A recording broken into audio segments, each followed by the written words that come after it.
বিবেকানন্দ সারা ভারতবর্ষের, চেতনা না থাকলে ভারতবর্ষে ঐক্যবদ্ধ থাকবে না। ঠাকুর এবং বিবেকানন্দ ধর্মনিরপেক্ষতা দেশকে শিখিয়ে গেছে। সত্যি যদি বিবেকানন্দের প্রতি বিজেপির ভালোবাসা থাকে, তাহলে কোনো মুসলিম ঘরে গিয়ে হুকো খেয়ে বলুক, কোথায় আমার জাত গেল না। যারা জাতপাত নিয়ে রাজনীতি করে, বিবেকানন্দ তাদের জন্য নয়। বিবেকানন্দ সবার উপরে। যেখানে তিনি বলেছিলেন, জীবে প্রেম করে যেই জন সেই জন সেবিছে ঈশ্বর। মানুষকে মেরে ঈশ্বরকে সেবা করা যায় না। চেতনা পার্কে উপস্থিত হয়ে মন্ত্রী ও কলকাতা পৌর মেয়র ফিরহাদ হাকিম আর কি জানিয়েছেন শুনুন।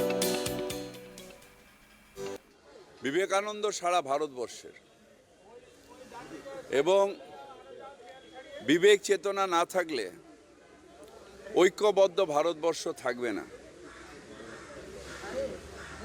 ধর্মনিরপেক্ষতা ঠাকুর এবং বিবেকানন্দ দেশকে শিখিয়ে গেছেন।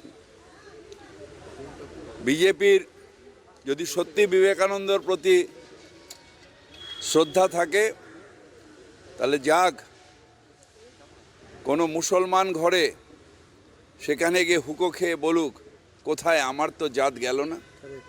যারা জাতপাত ধর্মের ভিত্তিতে রাজনীতি করে, তাদের জন্য বিবেকানন্দ নয়। বিবেকানন্দ এসবের ঊর্ধ্বে। যেখানে তিনি বলেছিলেন, জীবে দয়া করে যেই জন সেই জন সেবিছে ঈশ্বর। তাই ঈশ্বরকে, মানুষকে মেরে ঈশ্বরকে সেবা করা যায় না।